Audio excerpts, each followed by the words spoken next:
Oh iya, karena kan dalam Al-Quran disebutkan Alif Lam Mim Zalikal Kitabul La Raiba Fihi Hudalil Muttaqin. Jadi yang tidak diragukan itu adalah Alkitab dalam dalam arti ayatul kitab dalam arti Al-Quran gitu loh. Kalau Oke, selain itu ya memang tidak ada jaminan. oke. Kenapa? Karena namanya manusia kan. Manusia itu kan memang tidak absolut kebenarannya. Oke, Seperti itu. berarti Anda sepakat untuk dihapuskannya hadis-hadis yang menyebabkan intoleran. Contohnya apa yang menyebabkan intoleran itu? Contoh, Misal contoh. Bang, misalnya ada sebuah hadis yang berbunyi begini. Kalau kamu bertemu dengan orang Yahudi dan orang Nasrani di jalan, maka desaklah mereka ke jalan yang sempit. Persempitlah jalan mereka. Pernah dengar hadis itu? Ya pernah, cuman apa dulu latar belakangnya? Kalau latar belakangnya nggak ada masalah seperti itu dilakukan ya salah lah. Nggak ada latar belakangnya Bang. Nggak ada. Ya, Di sini waktu saya baca hadisnya nggak ada latar belakangnya. Nih, ya semua itu kan harus ada latar belakang. Kalau lah justru tiba-tiba itu seperti makanya itu, di sini tidak saya temukan latar belakangnya. Makanya saya bilang bagaimana kalau hadis-hadis seperti itu dihapus saja. Karena itu ya menyebabkan orang Islam menjadi kaum yang intoleran. Kalau ketemu ada orang orang apa Kristen lagi kebaktian di jalan, dibubarin. Jangan terjadi, Bang. Kayaknya dia lagi googling itu saya hadisnya. merekam. Saya Ya nggak merekam. apa-apa, direkam saja. Ya, bentar ya, saya rekam dulu ya. Silakan. Sebenarnya banyak yang rekam ini nanti, gampang. Iya, masalahnya Anda terjeda, Bang. Anda nggak bisa keluar dari aplikasi, Bang. Kalau Oh seperti ya, ini, udah. ketika Oke, Anda oke. keluar dari Lanjut. aplikasi, Anda terjeda. Kita tidak Ya, bisa ya, lihat udah. apa-apa. Lanjut, Oke, lanjut. gini, Bang. Jangan bernapas di situ, Bang. Jangan bernapas, jangan begitu. Ya, agak berisik. Gini, Ya, ya, ya. di dalam hadis yang barusan saya bacakan, tidak ada di sini, ya, ada latar belakang atau apapun. Di sini tahu-tahu saja diriwayatkan dari ini nih. Jika janganlah kamu memulai mengucapkan salam kepada orang Yahudi maupun orang Nasrani. Ini juga dipraktekkan ini, Bang. Ada banyak tetangga-tetangga saya, ustadz-ustadz juga yang nggak mau mengucapkan salam. Ada. Gara-gara ini, ucapkan salam nggak mau, Bang. Nggak mau. Iya, nggak mau. Betulan, Bang. Banyak orang Islam kayak begitu. Karena apa? Karena ajarannya begini, jangan mengucapkan salam kepada orang Yahudi maupun orang Nasrani. Dan jika kamu bertemu dengan mereka di jalan, maka desaklah mereka ke jalan yang sempit. Persempitlah jalan mereka. Ini hadis, ini sahih. Nah, bagaimana ini tidak menyebabkan intoleran? Makanya saya minta hadis-hadis itu dihapus. Dan Anda tadi sudah setuju bahwa tidak ada jaminan bahwa itu benar hadis-hadis itu. Betul? Ya begitu, menurut Al-Quran begitu. Makanya saya bilang, ya kan, kalau saya itu meyakini bahwa Al-Quran itu ya watamat kalimatur rabbika sidqan wa adlan la mubaddila li kalimatihi. Ya, sudah tamat Al-Quran ya. Sudah paripurna, sudah lengkap sehingga ya. Kenapa? Karena dia tidak ada perubahan kalimatnya. Nah, kalau dia selain Al-Quran, dia bisa ditambah-tambahi, bisa dikurang-kurangi, bisa direvisi, ya kan? Berarti Kalau Anda Al-Quran setuju? itu, Berarti Anda setuju ya untuk dihapus-hapuskannya hadis-hadis semacam itu ya? ya kalau bertentangan dengan Al-Quran, ya saya tidak masalah saya. Kalau bertentangan ya, apapun perkataan yang bertentangan dengan Al-Quran, itu tidak benar. Oke, baik. Apapun. Ya, mantap nih teman-teman ya. Jadi dia setuju ini ya. Secara tidak langsung dia menyetujui untuk dihapuskannya hadis-hadis tersebut. Karena gini, Bang. Kalau tidak sesuai dengan Al-Quran ya, Karena begini, kalau Bang. tidak sesuai. Karena begini. Ada banyak kejadian ya. Kita kasih satu contoh nih, satu contoh bagaimana ada seorang santri. Anak-anak nih, Bang. Santri ya masih ABG lah, anak kecil. Bagaimana dia mencuri, Bang? Mencuri di Alfamart. Ketika dia diinterogasi oleh penjaga Alfamart, katanya, ini barang Wahyudi katanya. Halal untuk dicuri. Ada, Bang. Nah, makanya saya bilang, bagaimana sumber-sumber yang menyebabkan orang Islam menjadi seperti itu dihapuskan saja, Bang. Contoh misalnya ada orang Islam ngerampok bank. Ada orang Islam ngerampok bank, katanya itu namanya fa'i.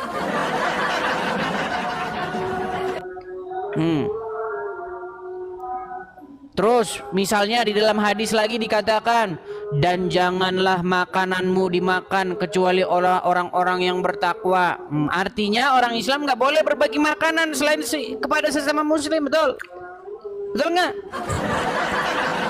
Jadi gini, kalau saya ya, semua pernyataan yang bertentangan dengan Al-Quran itu patut diragukan bahwa itu bersumber dari Rasulullah gitu. Jadi kalau dia sesuai dengan Al-Quran, bisa bisa dipakai. Tapi kalau nggak sesuai, ya kalau saya patut diragukan. Sekarang gini aja lah, kita uji. Kita uji bahwa Al-Quran itu terpelihara, tidak diragukan, sempurna, lengkap, dan tibyan ala kulli syai'in, penjelasan atas segala sesuatu. Kita uji Al-Qur'annya aja lah. Boleh. Baik. Tadi Anda kan sudah meragukan hadis nih. Sekarang saya akan buat Anda meragukan Al-Qur'an juga. Gini, Bang. Anda barusan mengatakan bahwa Al-Qur'an itu lengkap menjelaskan segala sesuatu. Likulli syai', betul? Tibyanan ala kulli syai'in, penjelasan atas segala sesuatu. Menjelaskan dalam atas arti kata segala sesuatu yang penting ya. Kalau penting, ditambahin yang penting kan? Oh iyalah. dia nggak akan mungkin menjelaskan misalnya bagaimana berarti ukuran badan Edis kan? gitu. Nggak mungkin kan? Oke, baik. Pasti Sunat itu penting nggak? Kalau tidak ada di dalam Al-Quran, ya itu bukan sesuatu yang penting untuk dibahas. Berarti sunat nggak penting? Kalau tidak ada di Al-Quran, itu berarti menurut Allah bukan sesuatu yang penting untuk dibahas. Iya, makanya saya tanya, kan sunat tidak ada dalam Al-Quran. Makanya saya tanya, berarti sunat itu bukan kewajiban? Kalau tidak ada di dalam Al-Quran, tidak perlu dibahas. Oke, bukan bahas saya tahu. Saya tahu Anda memilih kata-kata yang aman karena Anda menghindari serangan netizen nanti ke inbox Anda ini. Enggak, ya kan? saya mempertanggungjawabkan segala sesuatu penjelasan itu dalam Al-Quran lengkap kalau ada istilahnya, ya. Kalau tidak ada istilahnya, ya enggak usah dijawab. Kenapa? Oke, menurut Al-Quran, Bang, menurut Al-Quran, ya. Sholat itu penting nggak? Ya penting lah. Oke, penting karena disebutkan dalam Al-Quran sebagai tiang agama, betul? Nggak ada dibilang tiang agama dalam Al-Quran. Maksudnya mendirikan sholat itu perintah dari Allah kan? Dirikanlah sholat, betul ya? Ya. Oke. Tegakkan sholat ya. Oke. Nah, apakah sholat itu harus membaca Al-Fatihah menurut Al-Quran? Karena Al-Fatihah itu, ya kan, adalah umul kitab. Ya, sab'al minal masani, si 7 ayat yang diulang-ulang. Kan? Enggak, dalam sholat, apakah di dalam sholat itu wajib membaca Al-Fatihah menurut Al-Quran? Pertama harus dipahami dulu arti sholat itu apa? Apa arti sholat? Makanya saya jelaskan dulu arti sholat itu apa. Saya tanya dulu, sholat itu artinya apa? Di dalam Al-Quran nggak jelas sholat itu apa. Sholat makanya itu mencegah kalau nggak jelas mungkar katanya. Ya, itu fungsinya ya, itu fungsinya. Tetapi hakikatnya sholat itu adalah inna sholata alal mu'minina kanat alal mu'minina kitabam mauquta. Ya, sesungguhnya sholat itu bagi mukmin adalah pengkitapan diri pada waktu-waktu yang telah ditentukan. Nah, jadi pengkitapan diri itu apakah maksudnya. Yang dimaksud sholat itu yang begini-begini, Bang? Kalau itu kan bicara ritual. Ya, di mana ada ayat dalam Quran kalau katanya Quran lengkap barusan tadi menjelaskan yang dijelaskan. Begini itu sholat disebutkan dalam Quran. Dengar loh. Ini udah mulai nggak konsisten. Maksudnya begini gimana? begini Bang, gimana? ketika saya datang ke masjid, saya lihat orang Islam sholat. Ya. Mereka mengangkat tangannya takbiratul ihram begini, ada yang begini, ada yang begini, ada yang begini, ya kan? Kemudian ada yang begini, ada yang di bawah sini, ya kan? Ada yang di sini, ya kan? Terus tangannya begini, ada yang begini-begini, ya kan? Nah, yang saya tanya, apakah itu yang dimaksud sholat menurut Al-Quran? Jadi begini, bicara sholat itu ya Bang, konteksnya dijawab dalam dulu, Al-Quran. apakah itu yang dimaksud sholat menurut Al-Quran? Itu ritual. Kalau itu ritual, saya Ya, kan itu tidak sholat bicara bukan? ritual. Itu sholat Saya bukan? tidak bicara ritual. Berarti bukan, Nah, berarti kan. bukan sholat. Sholat itu adalah Nah, kan bingung kan? kita bangun bukan. Loh, Bang, tadi begini loh, saya nggak nyalakan Anda, Bang. Anda mengatakan bahwa Al-Quran itu lengkap. iya lengkap, tapi kita tidak Menjelaskan bicara kata Anda yang penting-penting saja, betul? iya. Nah, saya sholat tidak penting nggak? menjelaskan Sholat penting nggak? penting, tapi Nah, bukan apakah yang dipandang. dimaksud sholat itu yang begini-begini itu? Tidak ada dalam Al-Quran bicara ritual begini-begini. Berarti bukan itu yang dimaksud sholat. Sholat itu komunikasi. Berarti yang begini-begini itu bukan sholat namanya. Ya itu mungkin komunikasi ritual, tapi saya tidak Waduh, bicara makin ritual. parah orang Islam. Iya. Lah. Bang, semua orang Islam begini-gini loh, Bang. Nah, itu berarti apakah itu sholat artinya? Itu ritual. Ritual, Tetapi bukan itu sholat. Hakikatnya sholat itu ya, hakikatnya adalah pengkitapan diri. Ngeri sekali teman-teman, hakikatnya Ya, itu ternyata bukan dalilnya itu begitu. sholat. Gaswat, gawat, Loh, gawat. dalilnya begitu. Jadi sholat itu adalah kelanjutan dari membaca Al-Quran, ya. Faqra'u matayassara minal Quran fa'aqimus sholah. Oke, jadi yang kayak gini-gini namanya bacalah. bukan sholat ya? Begini-begini itu gimana? Ya ampun, Bang. Sekarang jelaskan dulu, Bang. ada nggak itu begini-begini di dalam Al-Quran? Bang, justru itu makanya saya tanya, orang Islam di masjid mereka kan gini-gini. Terus begini. Begini-begini gimana? Lu gimana gini? Ini loh Bang nih, saya kasih Makanya gambarnya ya. coba buktikan dulu. Begini-begini itu ada nggak dalam Nih, Al-Quran? sebentar. Saya kasih gambarnya ya, Bang ya. Nih. Lihat Bang gambar ini. Duduknya kayak begini, duduk kayak begini. Selip-selip dikit ntar nggak sah sholatnya ya. Karena Allah kan melihatin kaki, betul? Betul nggak? Nah, ini duduknya begini. Duduknya begini. Nah, terus kalau berdiri gini tangannya takbiratul ihram, betul? Betul nggak? Ya tapi itu ada nggak ayatnya? Makanya justru itu saya baca Al-Quran udah 13 tahun nggak pernah ketemu. Makanya kalau tidak ada ayatnya nggak usah dibahas. Nah, berarti Makanya saya menurut bilang yang ada Anda ayatnya umat aja. Islam, bentar Bang. Berarti menurut Anda umat Islam yang banyak ini telah mengira ini adalah sholat, berarti mereka salah. Kalau orang sholat dengan benar-benar sholat, maka dia akan berakibat pada tanha anil fasail wal mungkar, menghentikan kekejian dan kemungkaran. Nah, itu pasti. yang saya baca dalam Al-Quran. Yang saya baca Iya. dalam Al-Quran, sesungguhnya sholat itu mencegah perbuatan mungkar, betul? Iya. Nah, sekarang saya tanya, apakah yang begini-begini ini disebut dengan sholat? Nah, kalau dia tidak mencegah kekejian dan kemungkaran, nggak bisa. Berarti Harus yang itu begini-begini kuncinya. bukan sholat namanya? Ya, kalau dia koruptor nggak bisa. Tapi kalau begini-begini dia sholat. Ya koruptor nggak dia? Waduh, ini gimana?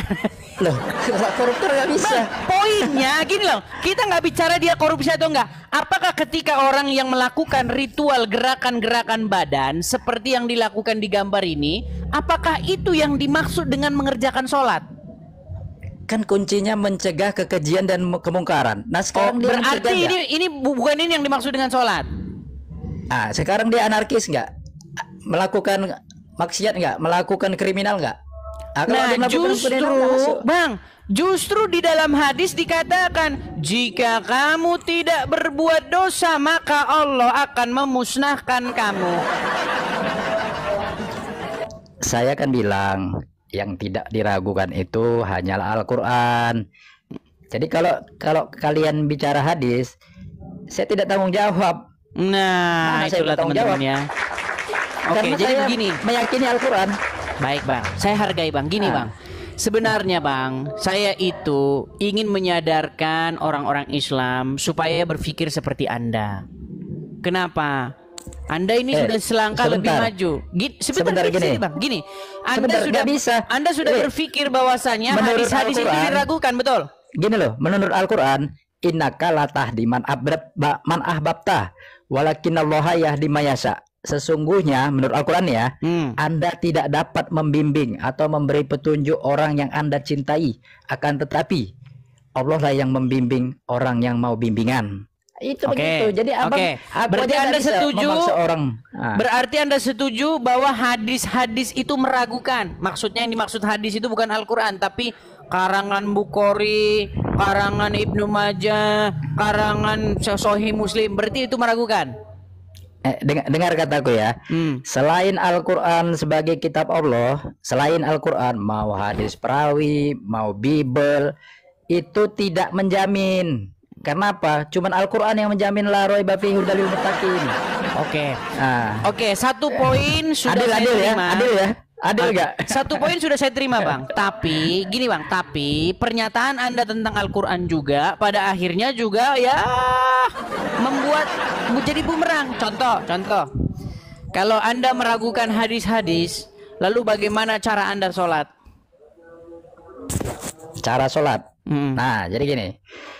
Ada satu ayat yang mengatakan begini, wala taqrabus shalah wa antum sukaro hatta ta'lamuna ma taquluna. Jangan kalian mendekati sholat sedangkan kalian kondisinya mabuk. Ya. Sehingga kalian tidak mengerti apa yang kalian ucapkan. Bukan hingga kalian mengerti apa yang kalian ucapkan. Baru tegakkan sholat. Kalau enggak jangan. Mabuk di sini bukan mabuk botol aja, tapi mabuk kesadaran, mabuk pemahaman. Jadi kalau dia kesadaran mabuk, nggak ngerti apa yang diomongin dalam sholat, dia baca Quran tapi nggak ngerti di dalam sholat itu apa yang dibacanya. Itu mabuk. Itulah banyak orang Islam begitu kan. Mereka sholat dengan bahasa Arab tapi mereka nggak tahu apa artinya, betul?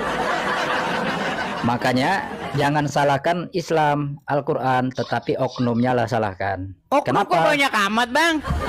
Iyalah, namanya itu hukum sebab akibat. Jadi kalau manusia tidak mengikuti Islam, tidak mengikuti Al-Quran, maka akibatnya ya tidak sesuai dengan yang diharapkan gitu loh kualitasnya. Baik, kalau mengikuti Al-Quran, bagaimana dengan At-Taubah ayat 29? At-Taubah ayat 29. Coba dibaca. Perangilah orang-orang yang tidak beriman kepada Allah dan Rasulnya. Anda disuruh memerangi enggak? Jadi ayat itu dilihat dari awal ya, ayat pertama, kedua, ketiga sebelum ke ayat 29, maka ada di situ konteks ya. Teks itu tidak boleh dipisahkan dengan konteks. Kalau dipisahkan dengan konteks, maka terjadi salah paham. Salah paham itu sumber bencana. Konteksnya adalah di mana bahwa konteksnya? Sebelumnya di ayat sebelumnya dibaca. Nanti sebelumnya mukmin itu. Bang, saya sudah baca 100 kali Al-Quran tuh, sudah khatam 100 kali. Ya nggak apa-apa. Yang penting dia yang dapat hidayah apa tidak, berpedoman tidak. Jadi ya, gini, makin saya baca, makin saya baca Al-Quran, makin saya yakin bahwa tidak bisa dipercaya. Jadi jangan samakan Al-Quran dengan terjemahan. Ini harus dicatat ya. Al-Quran itu bukan terjemahan. Oke. Dan terjemahan itu baik, bukan kalau Al-Quran. begitu coba sampaikan itu dalam bahasa Indonesia. Perangilah orang-orang yang tidak beriman kepada Allah dan Rasulnya. Surat At-Taubah ayat 29. Jadi konteks pada ayat sebelumnya itu yang terjadi adalah mukmin itu dibunuh lebih dulu, diusir, difitnah, dan fitnah itu lebih kejam dari pembunuhan. Mana ayatnya ini Anda nggak? Sebentar, saya buka ya, saya tunjukin ya. Oke, coba. Bisa nunggu nggak? Iya, tapi Bisa jangan nunggu. keluar dari aplikasi. Anda harus Ya, ambil bentar. Al-Quran. Oke. Bentar ya. Kita berdasarkan bukti data ya. Iya, silakan. Yuk, silakan. Ya. Ambil ngopi-ngopi dulu. Kita santai-santai aja. Nah. Ya, teman-teman, impact ya dari acara kita ini makin banyak Islam-Islam seperti Bang Muhammad Ilmi ini. Ya, dia sudah meragukan hadis itu ya. Dia udah, ini kalau kata orang-orang yang percaya, kata Wafi, orang ini disebut sebagai ingkar sunnah katanya. Tapi dia mengatakan kepada Wafi, justru Wafi itu adalah orang-orang yang tidak mencukupkan diri dengan Al-Quran. Jadi mereka saling menyesatkan saudara-saudara. Ya, shalom bagi kita semua. Terima kasih sudah menonton video ini dan kiranya video ini menjadi pelajaran bagi kita semua yang menontonnya dan terlebih-lebih bisa mencerdaskan saudara-saudara kita para polemikus khususnya ya yang selalu menuduh memfitnah kekristenan, baik itu kitab suci Kristen maupun ajaran yang tertulis di dalamnya maupun juga tokoh-tokoh dalam Alkitab seperti misalnya Tuhan Yesus yang selalu mereka fitnah bahwa Yesus itu menjanjikan istri banyak di sorga dan kemudian Yesus itu melakukan penculikan keledai dan juga Yesus itu tidak disalib. Nah teman-teman, itulah yang selalu mereka suarakan di berbagai platform media sosial untuk apa? Untuk menghina, untuk memfitnah kekristenan teman-teman. Tetapi kita sudah melihat menonton tadi ya, justru ketika giliran dipertanyakan iman mereka terkait khususnya ya kitab suci mereka yang dimana ada klaim bahwa kitab suci mereka itu sendiri bisa menjelaskan segala sesuatu. Begitu dipertanyakan sesuatu hal yang spesifik misalnya tentang sunat teman-teman, maka tidak ada penjelasan sama sekali dalam kitab suci mereka. Nah, padahal klaimnya menjelaskan segala sesuatu dan juga tentang gerakan-gerakan yang mereka lakukan dalam ritual-ritual mereka, dalam ibadah-ibadah mereka, maka mereka juga tidak bisa menjelaskan kenapa gerakannya harus seperti itu.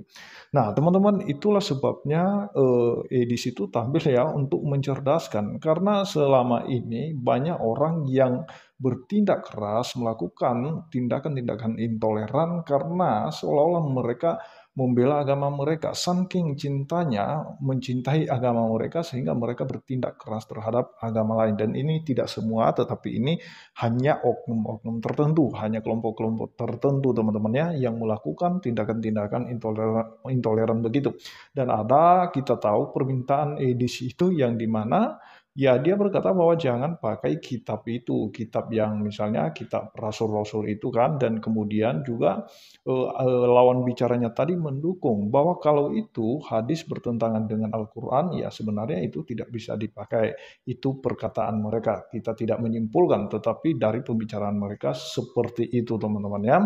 Nah, jadi itu saja yang perlu saya sampaikan kepada kita semua, karena pembahasan mereka adalah tentang isi hadis, kita tidak perlu bicara itu lebih panjang lebar tentang itu, biarlah kita tetap mendengarkan penjelasan mereka melalui diskusi-diskusi yang dilakukan Edis kepada saudara-saudara kita para polemikus ini.